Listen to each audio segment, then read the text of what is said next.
Ils ont été appréhendés comme des petits poissons dans les filets du pêcheur alors qu'ils se croyaient être au-dessus de la loi à travers leurs actions sur terrain qui ôtent la quiétude aux paisibles citoyens. Le major Sama Konga de la commune d'Ingaba, qui ne jure que sur le voisin moyen afin de décourager ces inciviques à leur pratique, promet de s'imprégner personnellement pour le démantèlement des bandits afin de répondre aux exigences du numéro 1 de la police ville de Kinshasa, le général Blaise Kilimbalimba. Après ça, la bagafe na bango baki makao. Comme épée force na biso eza makasi, yango moni to maîtriser bango. Puisque ces derniers temps bazo évoluer par écurie, toujours démanteler ba écurie na bango nyoso. Plus ils opèrent, plus la police multiplie des stratégies pour taire définitivement ces fléaux. D'où l'occupation de ces inciviques au service national afin de les rendre utiles dans la société, a dit Jean-Marie Mboma, le grand notable de la ville-province de Kinshasa. Balelate, bana bazokende pona ko servir mboka. Parce que ndenge bazali awa muto akoboma bango azate. Kokangaka bango chaque fois après qu'on libérer bango solution ezozwa maté. Alors autant mieux bakende kozwa ba formation gratuite na kanyamaka CC pour que lobby bazala utile na société. Donc bana bozolanda biso batata na bino toza koloba tokopesa bino message bolingi kozwa ba formation awa te bolingi mpe kotika kuluna te bokende kosala bilanga il y a plusieurs formations eza kuna na kanyamaka sese boya kozonga na ba brevet na bino bokozala pe malamu bino nde bokosunga ba parents do ba mama balela te bokende musala koyekola pona ko servir république.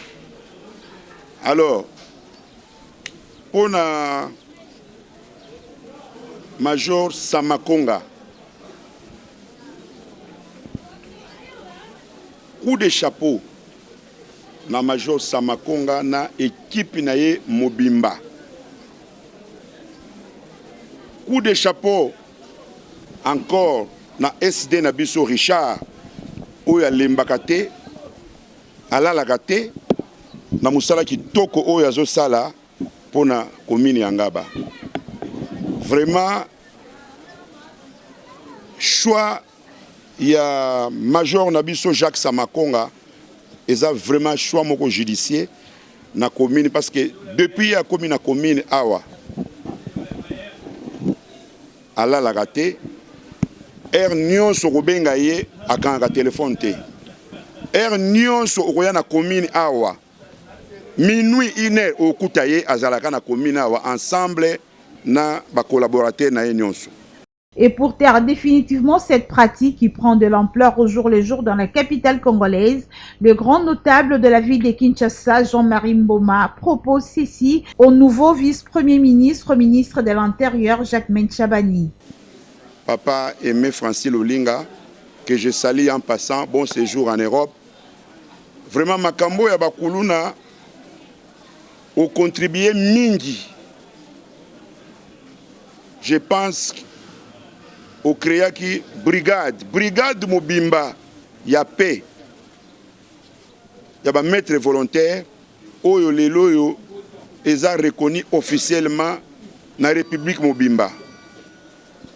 Donc coup de chapeau au sali pe musala malamu vraiment na kati ya brigade oyo sali lelo tala fruit yango yo musala ezomona na vraiment na miso. Donc vraiment coup de chapeau na yo côté aux Akuna.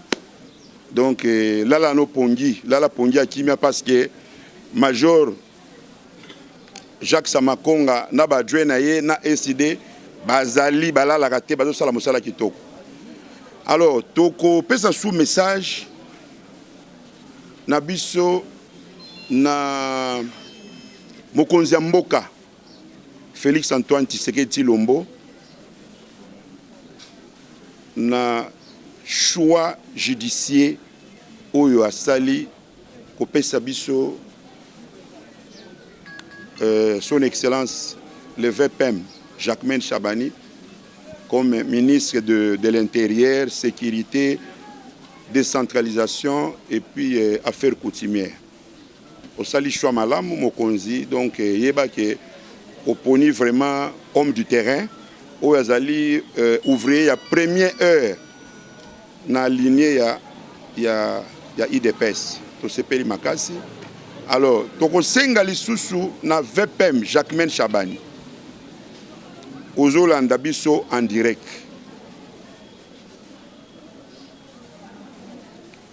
Continue musala oyo VPM Peter Kazadi atikaki sala musala malamu toyebi yo oza mutu malamu okosala musala malamu eloko tozo senga na yo VPM